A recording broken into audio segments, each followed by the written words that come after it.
Today's topic is floods, and we are going to discuss about the natural disasters. And one type is floods.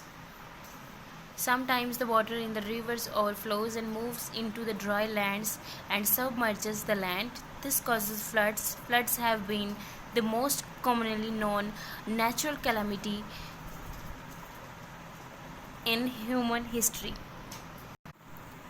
तो कभी कभार क्या होता है कि जो वाटर का लेवल होता है रिवर्स के अंदर या फिर लेक्स के अंदर वो ज़्यादा होता है, जिसकी यानी कि ओवरफ्लो हो जाता है और वो जो पानी है वो लैंड के ऊपर आ जाता है काफ़ी अमाउंट के अंदर, जिसको हम फ्लड्स बोलते हैं, यानी कि हड़ आ जाना।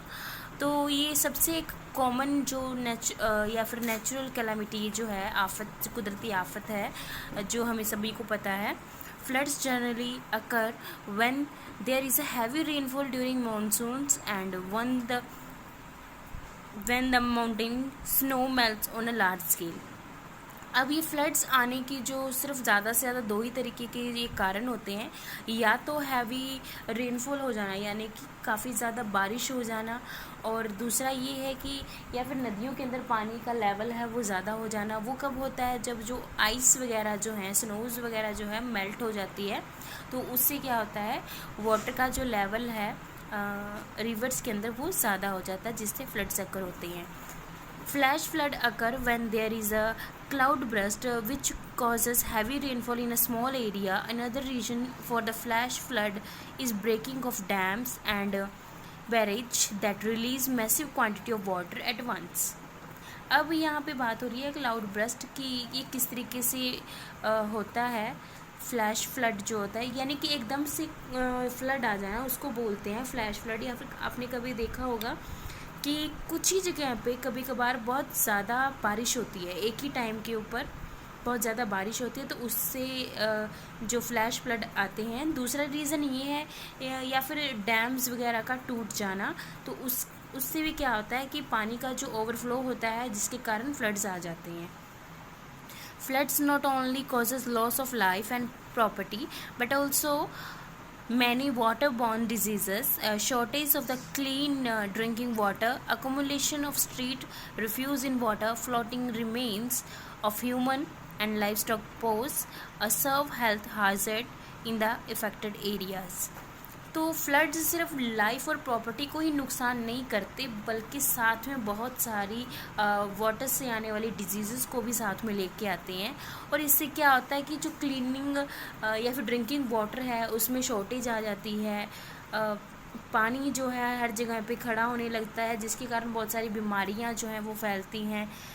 तो इस तरीके से ये लाइफ को बहुत ही ज़्यादा हार्डली इफ़ेक्ट करता है। प्रिकॉशंस की हमें किस तरीके के जो प्रिकॉशंस है वो लेने चाहिए during the floods. Flood prone area should be built taking into consideration the inflow of water during floods. यानी कि मोस्टली क्या होता है कि जो फ्लड्स आते हैं जिन एरियाज़ के अंदर, उनको बिल्डिंग की टेकिंग के अंदर लेना चाहिए, ताकि उन एरियाज़ को कंजर्व किया जा सके और बचाया जा सके floods से। The drainage of system such areas must be made more adaptive to floods so that water can be drained easily. अब जब ये फ्लड्स आते हैं तो इनका जो पानी है वो ड्रेन होना भी बहुत ज़रूरी है, यानी कि निकल जाए कहीं, मतलब इकट्ठा ना हो पानी। तो जिससे क्या होता है, अगर कहीं पे इकट्ठा हो जाए तो उससे बहुत सारी प्रॉब्लम्स आती हैं हमें पानी इकट्ठे होने के कारण। तो इसलिए इनका ड्रेनेज जो है प्रॉपरली अच्छी तरीके से किया जाना चाहिए। Evacuation measure should be made educate for the such flood prone areas. Flood areas की जो इवैक्यूएशन मेजर है वो अच्छे से होने चाहिए, ताकि उनको फ्लड से बचाया जा सके। Educate quantities of food, water, medicines and other necessary items should be always to be stocked for the emergencies. अब इस तरीके की जो ये कैलामिटीज़ जो होती हैं, इनके टाइम के लिए हमें फूड, वाटर, मेडिसिन या फिर कुछ अदर जो नेसेसरी हमें ज़रूरतें चीज़ें हैं उनको अरेंज करके रखना चाहिए, उनका एक स्टॉक बना के रखना चाहिए, ताकि ऐसी एमरजेंसीज़ के अंदर उनको यूज़ किया जा सके। Drinking water must be boiled before use. अब जब फ्लड्स आते हैं तो वो जो पानी जो है वो ख़राब हो जाता है, जो ड्रिंकिंग के लिए नहीं बचता, तो हमें वो पीने वाला पानी हमेशा ही बॉयल करके ही यूज़ करना चाहिए। Afforestation is a majority precaution to flood prone areas.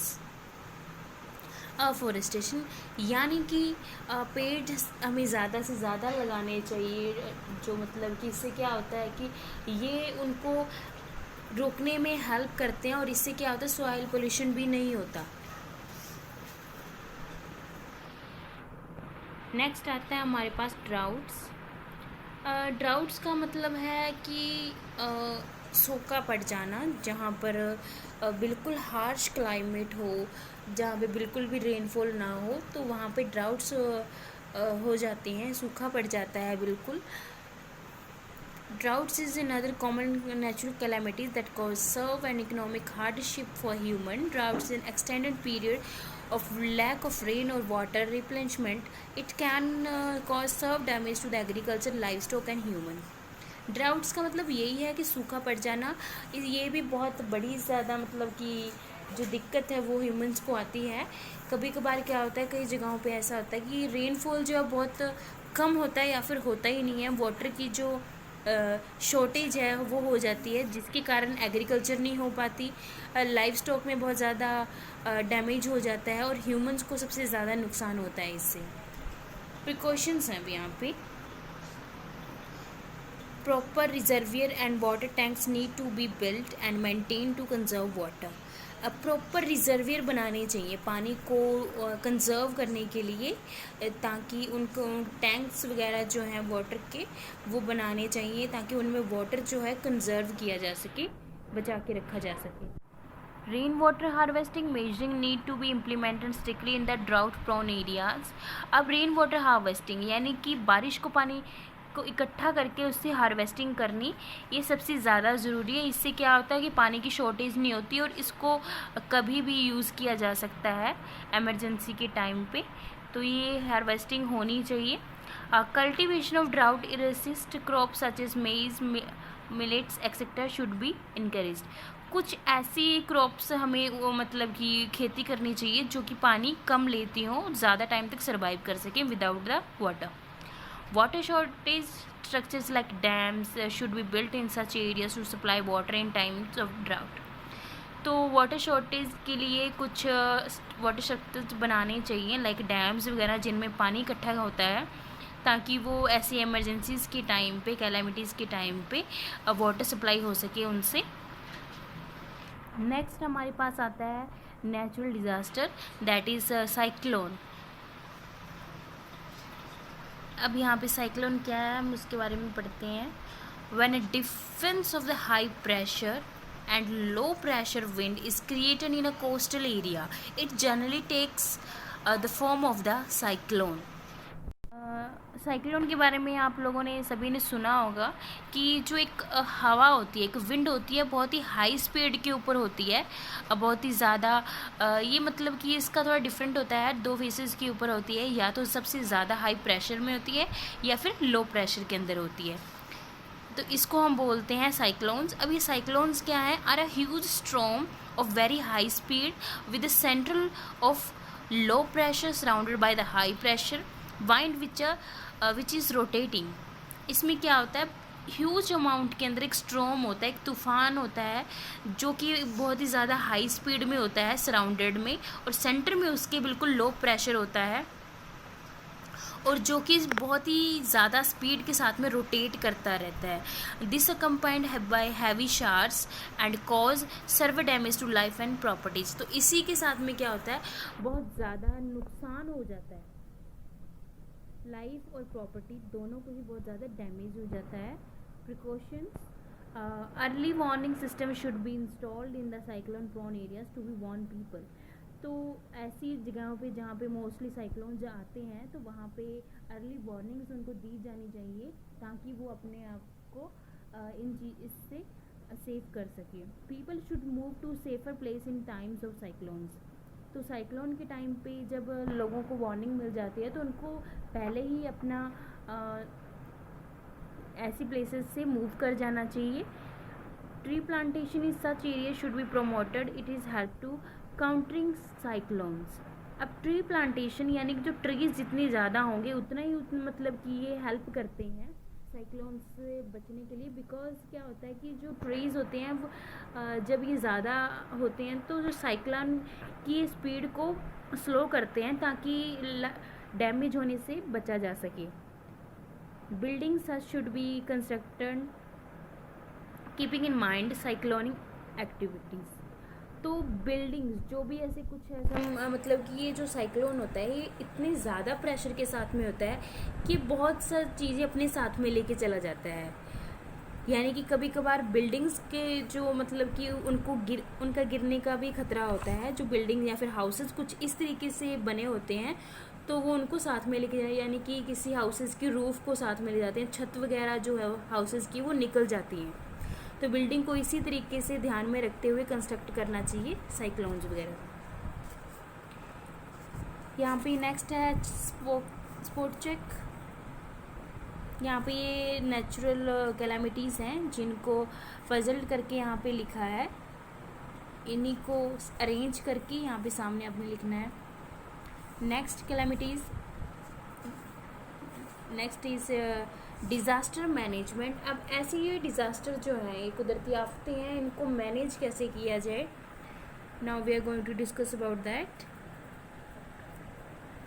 Natural disaster are usually uncontrollable. ये जैसे कि हम सभी को पता है जो कुदरती आफतें होती हैं थोड़ा इनको कंट्रोल करना मुश्किल होता है। वी कैन प्रिवेंट देम, हम उनसे बच सकते हैं, बट फिर भी कंट्रोल तो शायद उनको ना कर पाएँ, बट कुछ प्रिकॉशंस लेके इनसे बच सकते हैं। We can only be saved by being prepare to avoid और काउंटर दैम। और preparedness can help us to face natural calamities.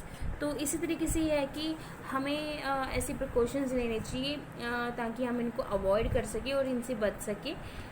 ऐसी प्रिपेयर हमें रहना चाहिए। Disaster management stands for a wide range of activities initiate to control disasters और emergency situations. It includes steps right from the creating awareness among people and preparing them before a disaster to post-disaster activities such as reliefs and rehabilitations. ये जो disaster management होती है इनको मतलब ऐसा situations के अंदर, एमरजेंसी सिचुएशंस के अंदर इन डिज़ास्टर को कंट्रोल करने के लिए मैनेजमेंट बनानी जानी चाहिए। इसमें मतलब कि कुछ ऐसे स्टेप्स होने चाहिए ताकि जो लोगों के अंदर अवेयरनेस आ सके कि उन्हें किस तरीके से अपने आप को प्रिपेयर रखना है ऐसी सिचुएशंस के अंदर। Forwardness informed. If proper early warning system are installed in areas prone to natural disaster and people are adequately trained, then the risk of damage could be minimized. तो यहाँ पे ये है कि फॉरवर्ड आर्म्स का मतलब यहाँ पे ये है, फॉर आर्म का मतलब कि किसी भी कैलामिटीज़ या फिर किसी भी आफत के आने से पहले अगर हमें उसकी खबर लग जाए, उसके बारे में हमें अवेयरनेस हो जाए, तो हम अपने आप को उस तरीके से उस डैमेज को होने से बचा सकते हैं। तो ये जो मतलब कि ताकि इस तरीके से जो रिस्क है लाइफ को ये मिनिमाइज हो सकते हैं। इंक्लूजन इन एलिमेंट्री एजुकेशन, कि एजुकेशन के अंदर इनका इंक्लूजन किस तरीके से होना चाहिए। Children should be taught and trained in a measure to take during natural disasters through mock drills and exercises. तो बच्चों को भी इनके बारे में पता होना चाहिए, उनको पढ़ाया जाना चाहिए कि ऐसे नेचुरल डिज़ास्टर के टाइम पे वो अपने आप को किस तरीके से हैंडल करें, उनके बारे में इसको अवेयर किया जाना चाहिए। Formation of the emergency response teams, emergency teams होनी चाहिए। Emergency response team should be better prepare to respond quickly to emergencies like earthquake, tsunamis, floods, cyclones etcetera than other civic agencies. तो ऐसी जो emergency जो teams होती हैं ये बिल्कुल ही मतलब कि अच्छे से इनको ट्रेन किया जाना चाहिए ताकि ये क्विकली किसी भी इमरजेंसी के अंदर ये हेल्प कर सकें, अपना रिस्पॉन्ड जो है दे सकें किसी भी तरीके की जो नेचुरल कैलामिटीज़ को हमें सामना करना पड़ता है, चाहे वो अर्थक्वेक हो, सुनामी हो, फ्लड्स हो या फिर किसी और तरीके से।